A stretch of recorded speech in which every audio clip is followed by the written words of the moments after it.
Hey, thanks for listening to the Things I Learned Last Night. It's my favorite thing to do. My second favorite thing to do is stand-up comedy. And so we'd love for you to come to those shows. This month, I am in Houston, Plano, that's in Texas, Kingsport, Tennessee, Fredericksburg, Virginia, Charlotte, North Carolina, Milton, West Virginia. Where's that at, huh? Raleigh, North Carolina. It's in West Virginia. Indianapolis, Omaha, St. Louis, and Springfield, Missouri. So March 22nd, I am in Nashville, Tennessee, filming my comedy special. It got rescheduled. There's 2 shows on that Sunday. If you're within driving distance, put on a couple episodes, make the drive, come to the special taping. I'd love to see you there. So thanks for coming to shows. Let's get into the episode. Hey, man. What's up? Happy to be here. Have you ever heard of Shuji Nakamura? Okay, when I said that we got to get a couple episodes done today, we got to speed up, that doesn't mean that you got to come in here and be like, have you heard of Shuji? Shuji Nakamura. You were like, have you ever heard of Shuji Nakamura? Yeah, I'm trying to make this double speed. Like, no, double dude. Speed, baby. We're going fast. How do I do this but make it less hot? And that's how the Mormons started. We started this podcast when we were 23. You ever think about where we thought we'd be at this point? You ever think about what we thought life was going to look like at this point? Yeah, it's crazy, huh? Things I learned last night.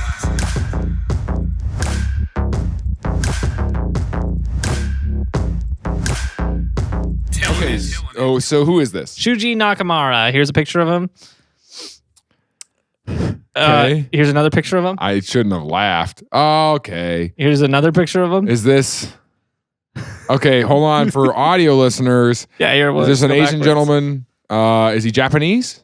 Yes. And he... Don't stick on this one. Go to the first one. I like the first this one picture is one that he's in a suit, and it's like he's giving a speech somewhere. You know, they always give you that tiny little microphone. Tiny little microphone, tiny little microphone on top of the, you know. And my church had that on the podium when I was growing up. Yeah, it looks like the Bob Barker microphone, where he held that super long stick with a tiny little microphone on top. Just stuck to the podium. And then this one, he looks like he's in a tanning bed made of crystals. He's like in a polo. And then this one, it's an artsy picture. He's holding a light bulb and a book. Yeah, I can't quite tell what's in his hand there. It looks like a tract. He's holding a tract. Yeah, it looks like an interstellar type thing. Is he a scientist? Is that what we're doing? With a little, okay, he's giving a keynote in this one. And, okay, and then this one, he's just pointing the light. Tim, why do you have so many pictures of him?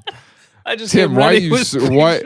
It seems like sometimes you don't come prepared at all, and then other times you just bring... Is he holding a lightsaber? I think it's just a laser that's turned on. Okay. So what does he do then? Shuji Nakamura. Well, let me ask you this. Have you ever heard of blue light? Like the blue light glasses? Not the... I mean, I guess you get the glasses because of blue light, but have you ever heard of like blue light? Yes. Yeah. So... That's him. He is. What does that? No. What does that even mean? Light. What does that even mean? He's the guy who came up with blue light. But what does that mean? What do you mean? What does that mean? I guess we'll find out. What do you mean? What do you mean? What does that mean? He came up with blue light. He was like, he looked at a traffic stop. Was like, we got green light, we got red light, we got yellow light. It's not blue enough. No blue light. It's not blue enough. I don't. Okay. What does that mean? No, so this is actually really significant. Is this the moment, like when you said this, there's a little bit of panic in your voice when you were like, oh, maybe this topic isn't exciting enough to talk about?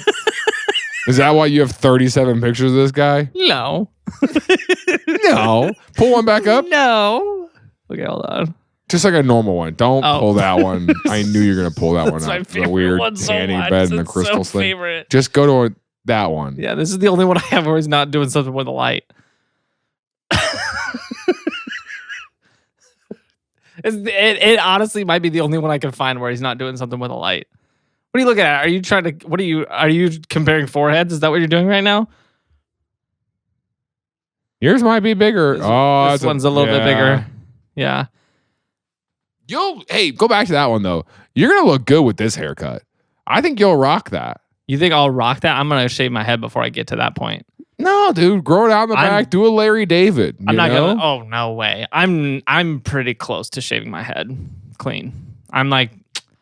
I'm getting really close. I'm not gonna lie. Every time I watch a podcast clip and I go like this, I'm like, gosh. Is it that YouTube comment from Ezra that just gets you? He's been bullying you lately, and I think he's like 14. Yeah. You're getting bullied by like a. It's working. Freshman in high school. I felt that way since long before Ezra showed up on the scene. But whatever, it's fine. It doesn't bother me. I'm okay. I'm rubber and you are glue. Stop looking at me like that, okay? All right, so let's take the story back to 1962. It's summer 1962. General Electric engineer by the name of Nick Holonyak. This is another cool guy. Nick Holonyak. He was working for General Electric, and they were trying to figure out the incandescent light bulb worked. You got light from it. Did he create LED? Is that where we're going? Okay, all right. So the incandescent light bulb. That's why he was holding light bulbs earlier, is what I was thinking. Yeah. Okay, so the incandescent light bulb is what is draining too much power or what? Yeah, well, it uses a lot of power, but it's also just incredibly inefficient because it heats up a coil to generate light, and so only about 2% of the energy that you burn in an incandescent light bulb is used with light. The rest of it's just heat that radiates off of it. That's why if you touch one, it's hot. Yeah, because of the heat. And so there had been. It's hot because of the heat. It's hot because of the hot part. That's how little he thinks of you, listener. That's hot because of the heat. The electric community had for a long time been trying to figure out, is there a way to do this better? I love the idea of there being an electric community. Do they have a flag? Do they have meetings? Yeah. They call them the buzzers. Hello, buzzers. Do they? Can you come up with a better team name for them right off Bolts? the bat? Oh, the Bolts. Gosh dang it. I hate that. That's immediately so much better than and that's just the top one. That's just the first one I thought of. Oh, no. The Currents. Yeah, the Currents also cool. Yeah. The Connectors. Yeah, I don't like that one. That sucks. It's better than Buzzers. It's not better than Buzzers. Buzzers is above the that. Sockets. Socket to them. I kind of like that. They're probably the Bolts, and then their phrase is socket to them. And like that's better than the Buzzers. Well, anyways, I thought it was funny when you're like the electric community. I just think that's a funny concept. Have been long looking for long looking for a better way to do light bulbs. Shut up. A more efficient. The electric community, they've been fighting long and hard to figure out, we got to do something about this. They're so hot because of the heat. I touch them with the hot because of the hot part. Because the hot part. And what if we could do this without the hot part? How do I do this but make it less hot? And that's how the Mormons started.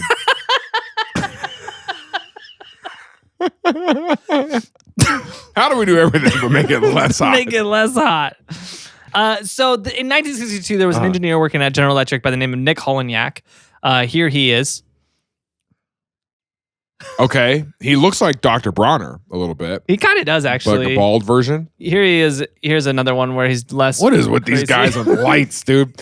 Ththese guys, they love taking professional headshots with their lights. Let me do it with my light real quick. Yeah, he's like, what do you want me to do with my hands? You want me to cross them? You want me to put them in my pockets? Just grab one of the lights. Grab one of your lights.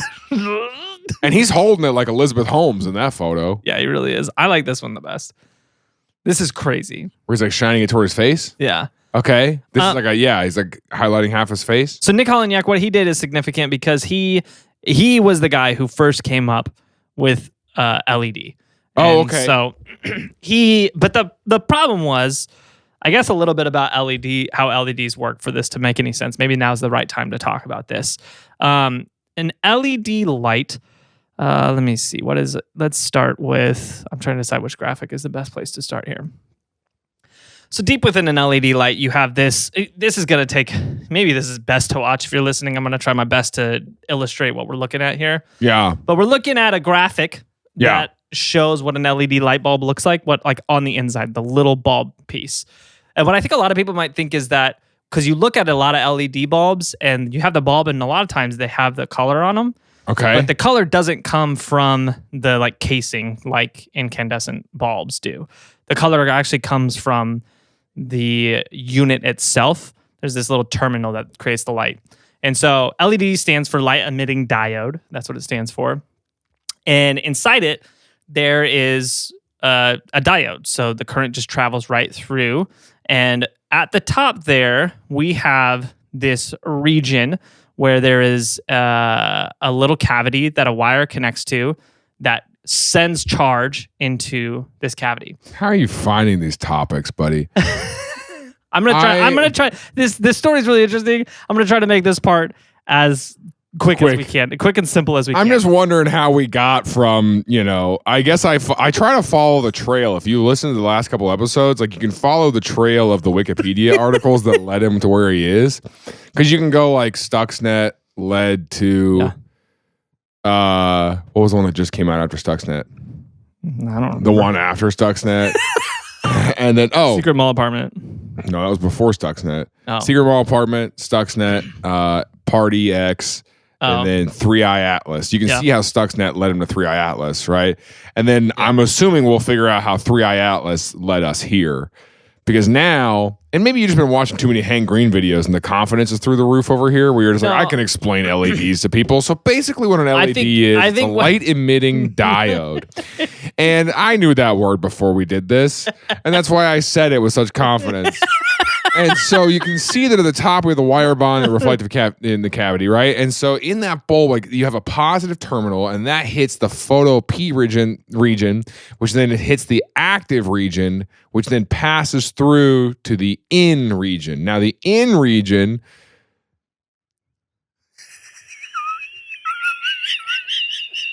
doesn't really make sense for why that's there.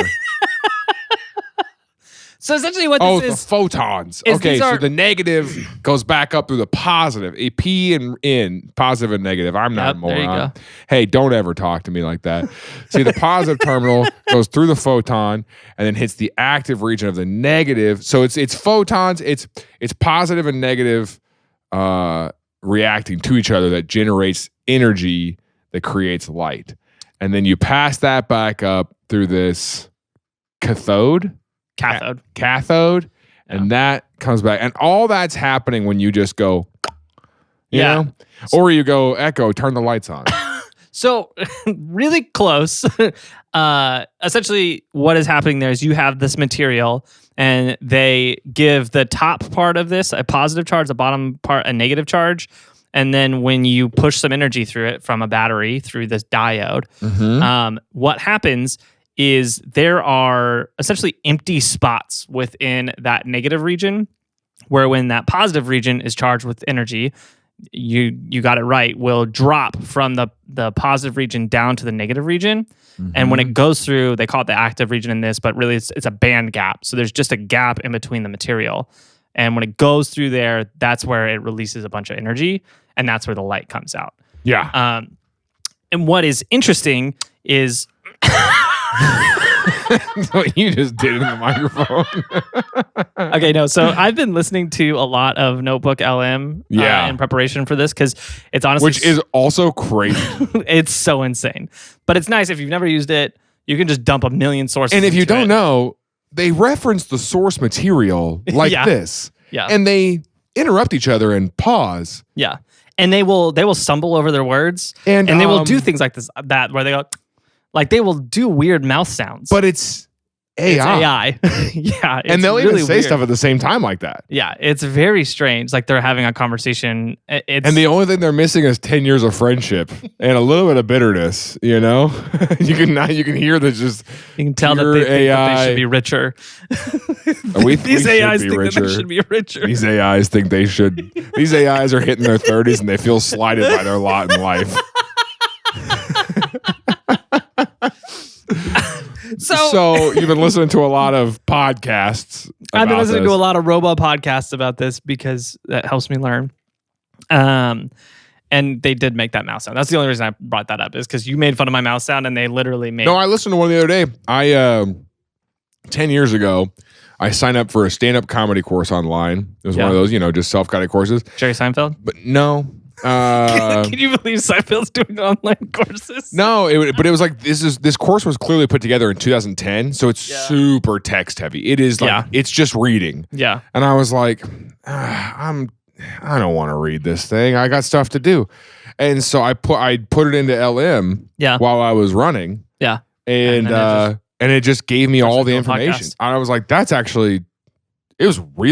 kind of crazy. It's honestly like a lot of these AI tools out there, like we got reasons to hate them. LM, honestly, I don't have a lot of bad I can say about it. I think that the things that we don't like about AI, one, I don't like the AI slop videos, like this stuff. I also do worry that within a couple of years, like we just can't tell the difference between what's real. 100%. And so that's actually what I asked you if you listen to Colin Samir's podcast about the creator economy and how the thing that's going to set creators apart is not just our content, but the story behind our content. So the joke that we make about like, hey, we're 30 and we just, and we have 10 years of friendship, that's going to be the selling point beyond just we're characters that could be generated, Yeah. And so anyway, but there are some, and I also listened to another podcast that said the main difference between nuclear weapons and AI as far as the development works, because right now we're in an arms race with China, 100%, where it's like they're trying to get to artificial general intelligence. And so if we just stop developing AI, then they're going to develop AI, and then their AI is going to take over the world, right? So that's the rationale. So instead, we have to, right? We have to put us all in danger to make us more safe. It doesn't make sense, but it's the same thing with nuclear weapons. But the guy said that the main difference is that with nukes, there's no upside. There's zero upside to nuclear weapons, right? Yeah. But there's enormous upside to some of these AI tools. Very double-edged. The thing that people don't like most about AI is the job displacement that's going to take place or could take place. But I think most of us, if we stopped the general, if AI stopped where it is now, like where it's like it could be used, we use it in some of our videos. If you watch some of our shorts, like I use it to supplement shots that we don't have or to tell for storytelling. Yeah. I don't use it to make an entire video of AI or be deceptively AI, but for writing and for code and for what you're talking about for the research. I think most of us are kind of like, this is a good stopping point. The problem is they're going to keep pushing through. Yeah.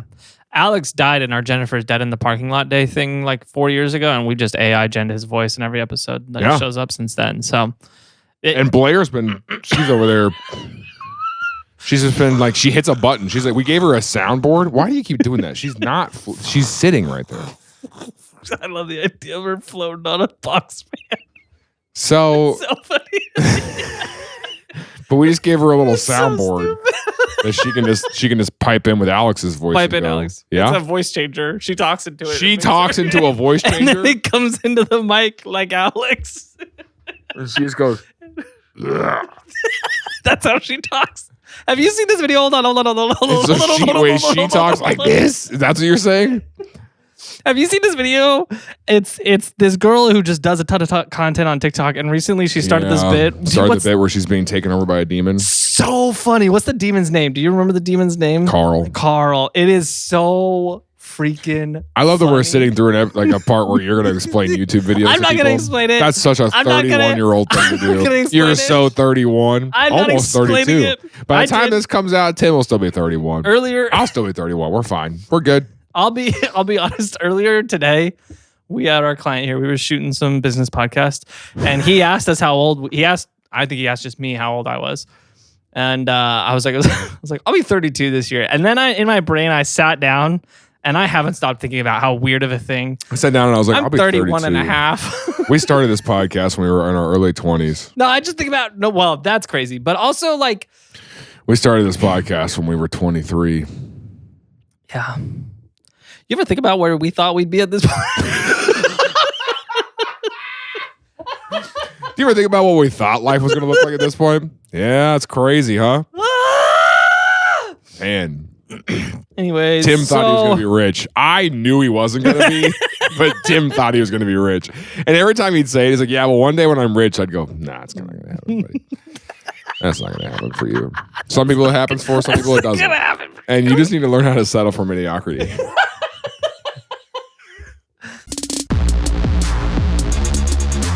Did you know a 17-year-old girl fell 10,000 feet from a plane crash and landed in the Amazon forest and survived? Or did you know that the Australian government went to war with wild emus and lost? I'm Jaron. And I'm Tim. And each week on Things I Learned Last Night, we learn about a fun story from history. And sometimes some alien conspiracies. It's a family-friendly show, and there's over 300 episodes to get started with. So search Things I Learned Last Night wherever you get your podcasts.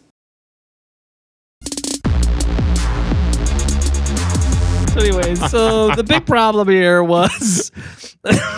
Are you getting back to LEDs? I'm just going to get back. Yeah, that makes sense. So the way it worked is the amount of energy that came out during that band gap is how is what color the light that came out was. The problem is for you to build up enough energy to move through the spectrum of light, you had to increase the length of that band gap. But what would inevitably happen is if you did not have enough energy in the photon when it tried to cross the band gap, it would shoot out in all directions and it wouldn't make it across. And so then it just broke. It just didn't function. Sure. And so that whole the band gap size made it to where logically you started on this bottom end of the visible light spectrum, which is red. Because the band gap could be the smallest. And so this guy... That's why all LEDs were red at the beginning, because that's the lowest amount of energy that you need to do it. And the smallest band gap to cross. Got it. And so this guy came up with it, and he figured out a way to cross that divide and create a red light. Yes. And this was in 1962. Okay. But the thing is, a red light is... cool and useful. It pretty much immediately became used in clocks and indicator lights on home appliances. Yeah, everything has red lights on it. Yeah, and so but it really is. It's just for symbols and for indicators. Cats. They did pretty quickly realize, oh, hey, we could shrink this gap a little bit, and we could drop out of the visual spectrum into infrared. This is flipped. But that's how remotes work. It's the same sort of light. You're just shooting infrared light from a remote. That's why the light flashes red at the top of the remote. Yeah, but it's just shooting infrared light. Wow. And so it's outside the visual spectrum. I can still see it. It really bothers me when I'm at people's houses. Jared has superpowers. Supervision. It's infrared? Yeah. What? How are you saying it? Infrared. Infer? Yeah, there's two R's. Infrared. But you're saying infer. Infrared. You're saying inferred. Infrared. Infrared. This podcast sucks, man. This is the freaking worst. Infrared. Yeah. You're not saying it right. Infrared. Infrared. Infrared. Let's say it together slow. Ready? Infrared. Now say it fast. Infrared. You're saying infrared. No, I am not. I will not have you gaslight me like this. Infrared. Infrared. That's what I said. Okay. Dude, you look like the Santa in Santa Claus 2. That's spazzing out, where he's short circuiting. He's like, okay. You look sad. I love it. So in the 60s, the late 60s, 62, the red LED comes out. By the late 60s, they come up with the green LEDs. They're moving across the visual light spectrum. They're able to find ways to spread that gap. This LED behind us is working the same way?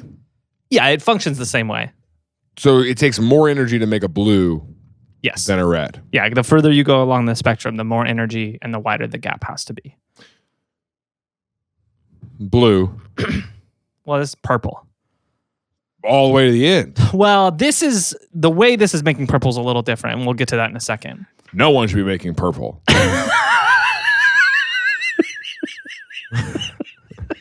What does that mean? You don't know church camp rules? No. Church camp rules are boys are blue, girls are red, no purple. Oh, I have never heard that. Yeah. No, We did not do that. It's totally normal. It's totally normal. It's totally normal. Don't do that. No, it was totally normal. It was totally normal. All right, go ahead. No, purple. Pastor John, I think they're making purple behind the snack shed. No, that's like for real what they would call it. They'd be like, oh, I saw someone kissing. They're making purple. They're making purple? Yes, dude. That is so crazy. I agree.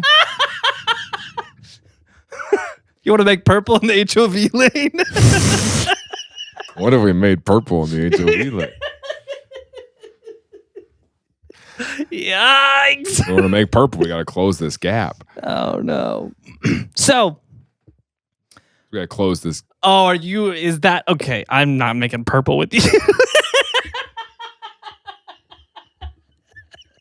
I feel like we miscommunicated here. So anyway, get to the part where the story is interesting. Okay, so this immediately became an issue, though, because now we have red and green light. You can use those as indicator lights, but they're useless if you want to light a home because they're red and green. They're not like the lighting that we use for lighting in your house. And there's also, it's just those two colors. If we wanted any other colors, we needed all three primary colors. We had to get to blue so we could have RGB, mix those colors, and then make white light. And so this is mixing the three colors together. It's not going all the way to purple.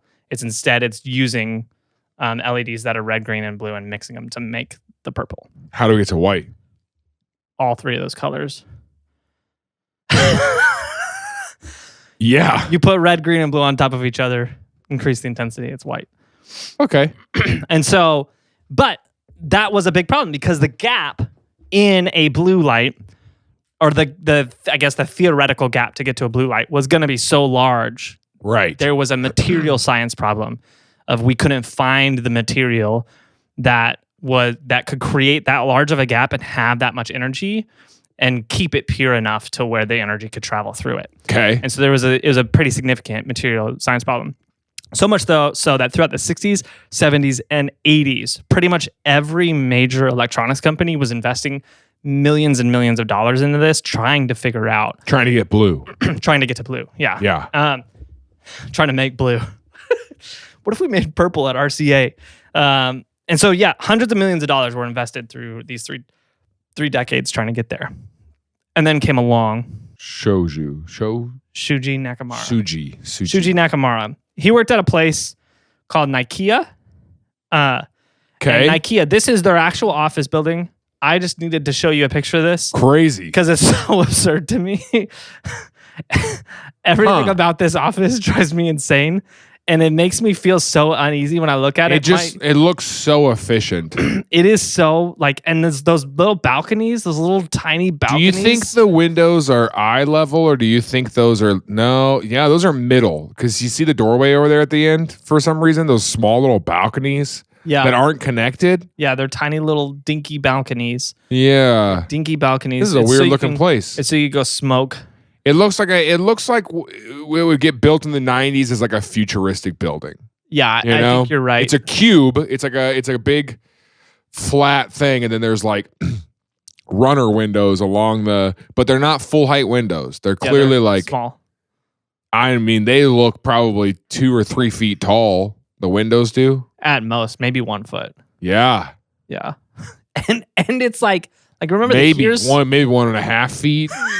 Maybe 1.25, honestly. I'm ballparking it. If I'm gonna probably 1 foot 5 1/4 inches, maybe something like that.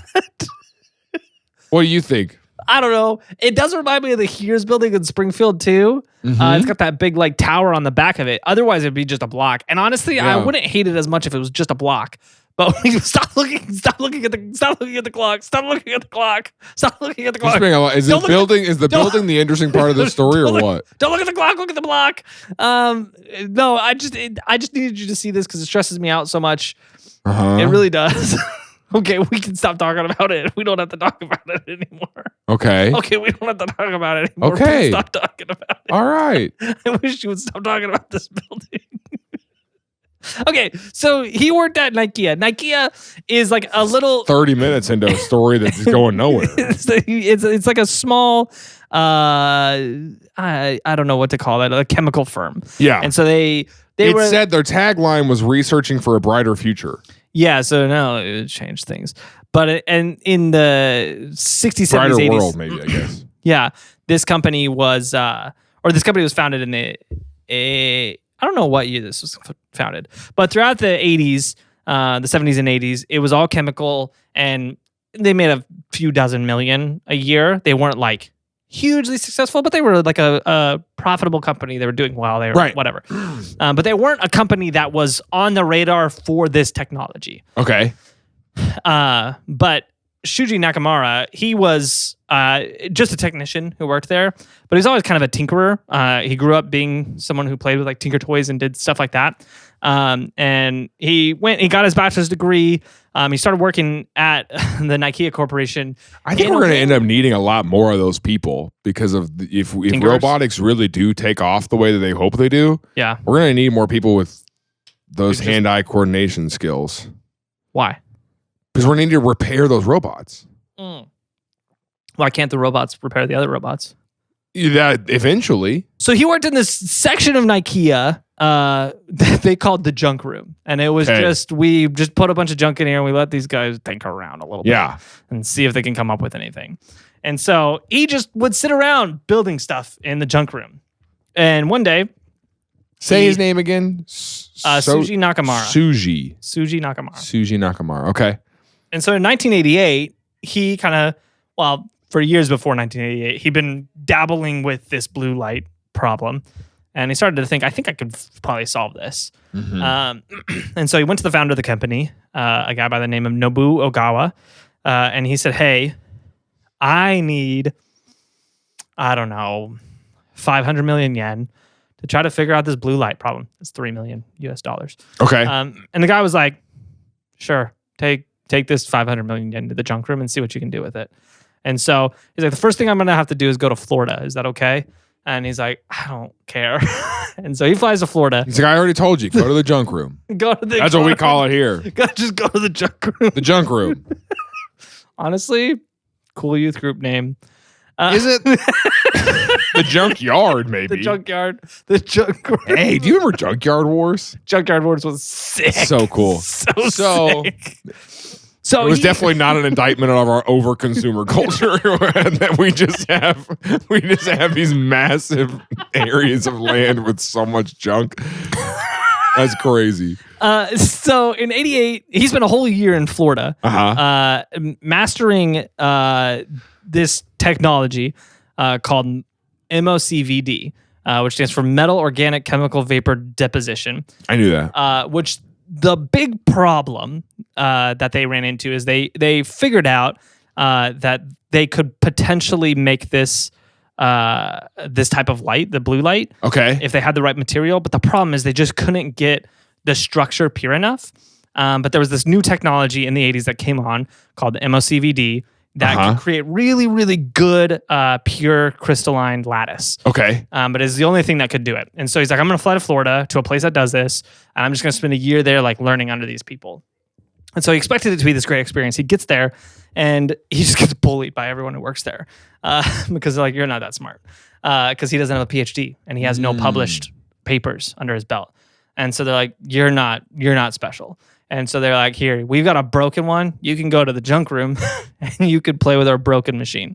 And that's what he did for a year. He every day would come in and he would take this thing apart and put it back together until he like understood it like the back of his hand, the machine and how it functioned.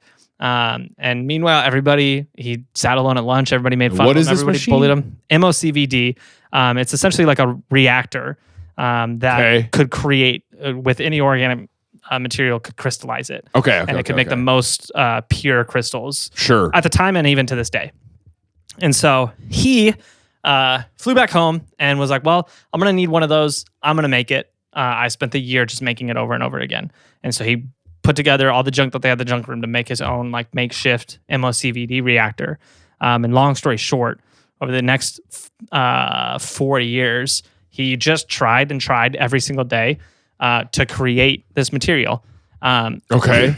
And eventually, he had a very, very dim blue light that he was able to create with it. But it was not... He comes running out of the junk room. Guys!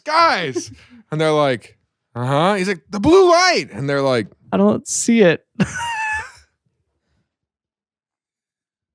Maybe it's a light? I'm not sure I see anything. Hey, thanks for listening to this episode of Things I Learned Last Night. If you like this show, we would love to see you on our Patreon. It's a great way to financially support the show. We don't make money from this. It just helps us to pay the people who do make money from this, like Alex and Robert, our editor, and maybe one day me and Tim. Maybe one day. But only if you join. Only if you join. We can't We're get waiting. paid We can't get paid until you pay. We can't feed Tim's kid until you join. He's hungry. In the arms of an angel.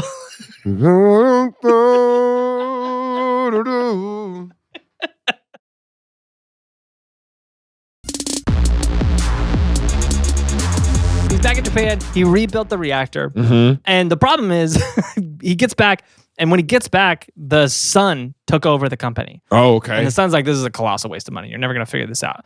Because his son, he's just the CEO. He's not the tinkerer. He went to a conference, and at the conference, this guy was like, yeah, blue light's never going to happen. We're never going to make that a thing. You know what else was never going to happen? The guy at AT&T told me unlimited text messages was never going to happen. That's a real thing. I remember that. The guy was like, no, they made too much money on it. Same with data. They'll never have unlimited data. Yeah. Which he was right about that. Yeah. We don't have unlimited data. Yeah. Well, yeah. You have unlimited. It's fake unlimited. Yeah. Yeah. I wonder. Yeah, that's interesting. I wonder. Yeah, that was a rabbit trail that I'm Yeah, gonna we don't look have up time on my for. own. I'm gonna look it up on my own. Good for you. And so he shuts the program down. He's like, we're not gonna do it anymore. Completely. And I'm not exaggerating when I say he would write little letters, put it in Shuji's mailbox. That was like, hey, stop doing that. And Shuji would go. Exactly. He'd rip it up and throw it in the trash and just kept working for 2 years. I don't know why he didn't get fired. Like, genuinely, he just kept doing it. Yeah, And your the boss is like, stop. And he's like, I'm signing you a check this week, but I expect you to stop next week. Stop. Stop. Okay. Sounds good. Whatever you say, boss.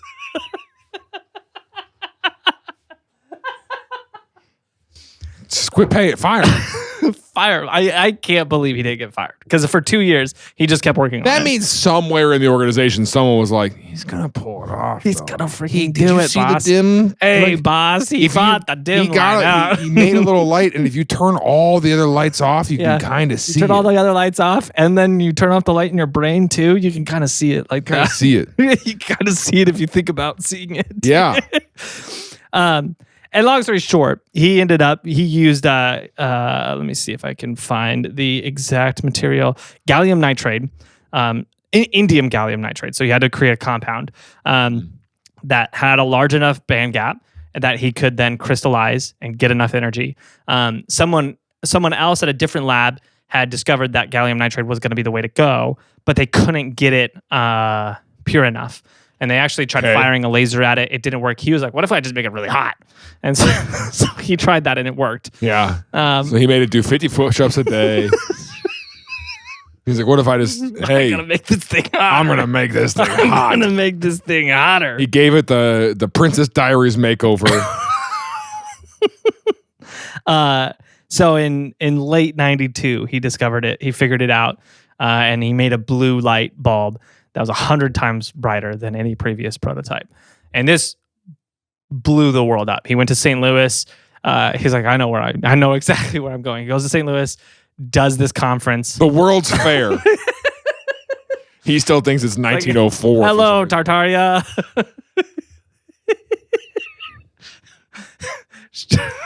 He's just downtown St. Dude, Louis. and these like tech some investors, random he's street. shining this blue light, and the tech investors are like cats. They're like, No, they run on all fours. he does his whole presentation talking about how it works, and then he turns the blue light on in broad daylight in a room with all the lights on, and you can see it. and he gets a standing ovation. Everybody stands up and they're cheering, they're hooting and hollering. It's like we've talked about this before. Have you watched the iPhone release? Yes, it's the same concept. It's the same. Looking back, you're like, what? But like, and maybe that's the problem. Maybe we just haven't had enough of those moments lately. Yeah. You know? Yeah, we haven't come up with anything really. Do you think that's why Elon Musk is so bitter? Is because we're not giving him standing ovations for his fake robots? Well, it's because everyone's at home on their internet. Yeah, that's what that's what I'm saying. Do you think that standing in a room full of people seeing the first blue light meant something more than actually just being in a room seeing the blue light? Yes, absolutely. Now, if you were in that room, there's 99 other robots. It's just you and 99 robots, and there's never been any blue light before. And then one of the robots on stage goes, blue light. Do they make Do us you think big of a that deal? means? Do they cheer me on as much as the people They do? make you sing "How Great Is Our God" beforehand. Hey, sing the God one. Sing the God one. You're up front doing your presentation. How great is our God. Sing with me, how great is our God. And all Oh, we'll see how great. How great. They're making noises. What's the noise you made? They just make noises randomly to sound more human. Yeah. Okay, we're going to pass the How plates. great is our God. Ugh. Like they just have a rudimentary understanding of human sounds. So we're going to pass the plate. Nice. But that's what I'm saying. Being in the room. Yeah, what I'm saying is if I have 100 people cheering for me or 100 robots cheering for me, Yeah. I'm just as excited about the attention. Like my dad and brother were recounting the game. They were at the 13-second game for the Chiefs. Yeah, incredible. Unreal. Yeah, that's a crazy moment. You know? And I remember that night I almost broke my hand because we were at a bar. Mm-hmm. It was also a grill. Don't worry. Bar and grill. And that was a rule at Evangel. I was at the grill part of the bar. That was a rule at the college we went to, was that you couldn't go to a restaurant if it had to be at least 50-50. Yeah, you couldn't be a. If you went to a bar and that didn't serve food, that was against the bar. rules. Yeah, you can't be. Yeah. You could go to Applebee's because they serve food. There was and both. grill. They did both, yeah. So we were hanging out at the and grill, and I almost broke my thumb. I remember. And like being around other people, made that moment really. Now, if I were to find out later that all of those people were robots, I think that would damage my psyche. But that's just me, I guess. I watched that game completely alone, and I remember it very clearly. Yeah. And it was a very exciting. You remember being alone, huh? Yeah, it was a very exciting night for me. Watching that game. Anyways, whatever. We don't have to talk about how lonely I am. So that night, when that historic moment was happening, you were just alone in your living room? Yeah, but and like when you did you stand up and cheer and go yes, and then you just kind of looked around? Yeah. And I did that when the Bears won this weekend. I laid on my living room floor and I cried by myself. Yeah. It was a very special moment for me. It just went to a different level of sad. There's tears of joy. I know, but it just reached a level where I was like, oh, I can't keep. I was trying to do a little bit of a bit, and you were like, I'm trying to be sad right now. I'm not sad. It was honestly should be one of the best problem moments of my life. Should be sad. Anyways, so he demos it. It goes to market. It just freaking runs. It rips. It just runs. Because here's the thing. Now you have RGB, so now you can make white light. So now you can sell lights in homes. Yeah. But now you also can do screens. You can do lights like these. You can do the cool keyboards. You can do all the things. Everybody was constantly like, man, I wish these keyboards had cool rainbow colors behind them. I mean, there was a while where everything became LED. Everything became LED. Yeah. Those little and like people would buy that stuff. Like those. What's that? You know what I'm talking about? It looks like a flower pot and all the white fountain thing, and the tips light up. Yeah. Well, that's fiber. That's not LED. I understand, but the light is LED, right? I guess. Traveling I guess through the light fiber? at the bottom had to be LED. I guess. I guess. I don't know. So I'm over it now. I had a good mood for like 4 minutes and it's gone. Because you played devil's advocate and he won. So this goes to market. It's huge. It makes Nikea hundreds of millions of dollars. The company, the industry blows up, and by the mid 2000s, it's an $80 billion industry, right. The LED industry. What's really interesting is in 2002, they said that 2% of homes had shifted from incandescent light to LED. And by 2002? 2002. Okay. And then in 2020, that number is up to 46%.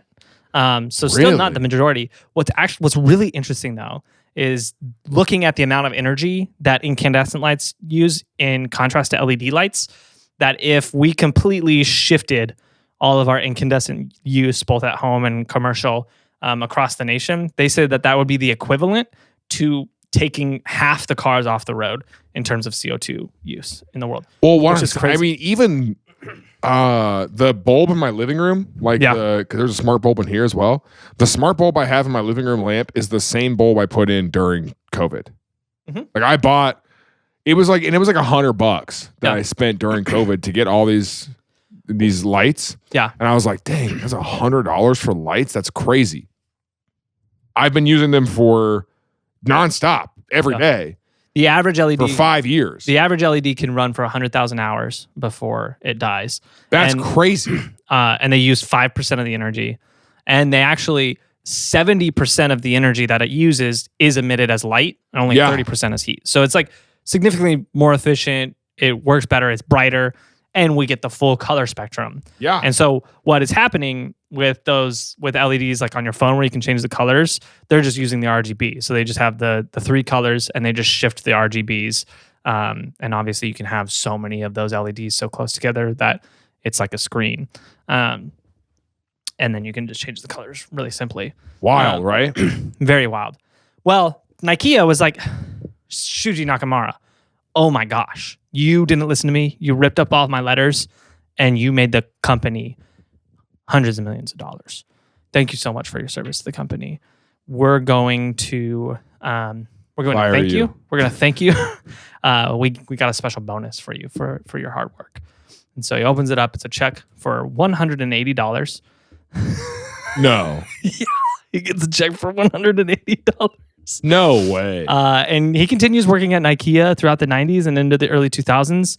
And he gets a couple promotions, but nothing that's like anywhere near the value of what he provided to Nikea. And so in the early 2000s, he's now one of the most sought after people in the industry. Everybody wants him to work for them. He's constantly getting job offers from the States. He has behind Nikea. And he's like, no, I made $180 over here.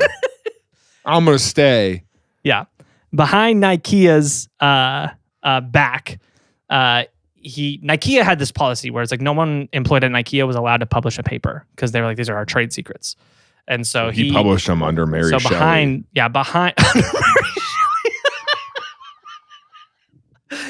Behind he published them under the name F. Scott Fitzgerald. And everyone's like, I thought he was dead. I thought that guy died. Tim called me the other day and was like, did you know that F. Scott Fitzgerald might have stolen all his work from his wife? And tell him your Stranger Things theory. Yeah, the theory is, we don't have time. Okay, whatever. We can talk about it in the next episode. Now, the theory is that the wife of one of the Duffer brothers was a writer on the first 2 seasons, and then they got a divorce. And the rest of it kind of... I think our show started going downhill when we got married. It's because we started letting our wives write the content. I think it's because we...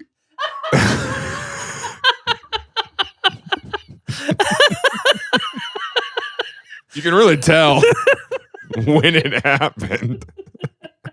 Like, dang, the show's bad now. It's really fell off when their wives started writing. So he's getting headhunted now because he's publishing papers. I agree, Tim. Wow, this show really is much better now that we're married. That's so crazy. Speaking of marriage, our relationship is so healthy because of our commitment and subscription to BetterHelp. That's better, HELP.com/TILLN Markets. / markets. There we go. So he's constantly getting headhunted. Yeah. Japan at the time had a program where you could earn a PhD without going to school as long as you had enough published papers. So he earns a PhD from the amount of published peer-reviewed papers Yeah. So he becomes a PhD. All these companies from the US are like, hey, we'll actually pay you what you're worth. And then he eventually was like, that sounds pretty good. So in the early 2000s, he leaves. And Nikea immediately tries to sue him because they're like, oh, you're taking our trade secrets to one of our competitors. Mm-hmm. This ends up being a big legal battle. And then I'm assuming somebody in the States got in his ear and was like, yeah, you should sue them actually, because that's jacked up that they only gave you $180. And so at some point when he was in the States, that kind of he realized, and he went and he sued them. He sued them for, I think it was $20 million was the original suit, and took it to court. And court heard the case, and they said, yeah, I think you're right. I think that Nikea does owe you money. And they're like, but $20 million is not enough. They owe you $130 million. Oh my gosh. And Nikea was like, hold on. We're gonna. No, it was a misprint. It was supposed to be 1800. Yeah, I think we were supposed to give him. I don't like the number you picked. So they appealed, and they appealed again, and they appealed again, and eventually they settled outside of court, and they gave him $8.1 million, which barely covered his legal fees, and so he pretty much did all that time in court for nothing, which is kind of crazy to me. Like I'm sure they were countersuits. I'm sure it's something you can't get out of. But like if I am him, I am dedicating my life to crushing these people. Which first of all, I am him. So he now works at the University of California, Santa Barbara. He's been there for a few decades, yeah. And he is working. You should go say hi to him. You were in Santa Barbara with us. When did we go to Santa Barbara? You skipped that. Oh. It was my birthday. Yeah, I was alone at home. You were alone at home, crying on your floor. Yeah, because the Bears lost. Me and my friends were riding bikes. A train. And a train. Yeah, you did ride a train. I remember that trip. I remember everything that it was for you. Because every 5 minutes I was texting you being like, wish you were here, buddy. That actually is what happened. Actually, I don't like anybody but buddy. It's actually here. I wish I was there too. Anyways. Why didn't you go? It's a long my story. 30th birthday. It's a long story. It's like a big deal. Yeah, I know. I flew you out to California for your 30th. Yeah, I'm aware. Sometimes I think about how you skipped my 30th birthday and I lay on my living room floor and I cry. But you know who's there? My wife. And she sits with me and she goes, it's okay. It's okay. And the chemicals in my brain go, oh, human touch, human connection. And like, I think I was going to, you know what I'm talking about? Yeah. When I'm crying on my living room floor about the fact that I didn't go to your 30th birthday, I turn on the 2005 Stellar Kart Classic, You Got Me in Jesus. And I'm like, side through the fight, you will never be alone. And I sit there and I'm like, man, I wish there was a me. Yeah. So every morning when I'm in the shower, I think about the fact that you didn't go to my 30th birthday party and I sob. And I picture you getting shot in the face.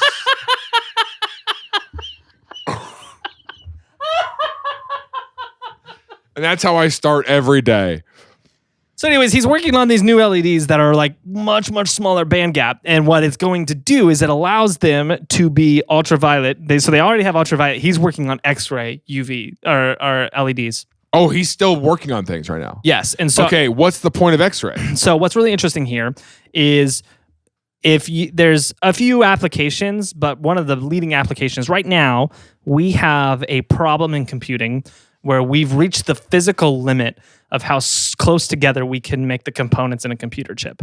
Because the way we make the components is we shoot it with a little bit of light to cut the material. Right. But we can't get that light any smaller. Right. And so if we can use X-ray light, we can get it smaller. And then we can make those components tighter together because the light's smaller. Okay. Think of it like the blade on a saw. We've got the smallest possible blade in the light, and he's trying to find a way to make essentially a smaller blade. Okay. By using X-ray light. He's also working in a similar capacity with this to try to solve nuclear fission.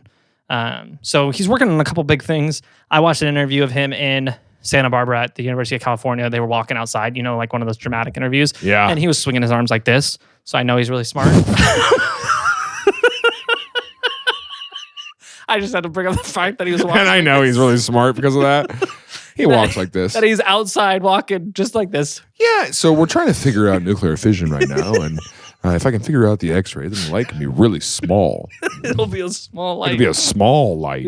Can you believe they only gave me $180 for It'll be a this? small light. But anyways, yeah, blue light's burning all of our eyes and we can't sleep because of any of it, and he doesn't feel bad at all. So he's working on X-ray light and nuclear fission? Yeah. That's what he's doing now. Wow. That's Shuji Nakamura. So next time you're on your phone late at night and you're squinting and your eyes are burning, say, thank you, Shuji. Say, fiddle off, Suji. Hey, that episode was about an inventor, and another inventor we covered was Stanley Meyer, who invented a car that could run on water, allegedly. And then he was allegedly maybe taken out by some nefarious people like the oil industry. So check out that episode. If you like this podcast, please share it with somebody. Tell somebody about the show. Help us grow it. Help us get the word out. We enjoy doing the show. We want to keep doing it. And another way for you to support the show is to join us on Patreon. You can join us and get next week's episode right now, and you join the Discord, all the fun stuff. Anyway, we'll see you next week on Things I Learned Last Night.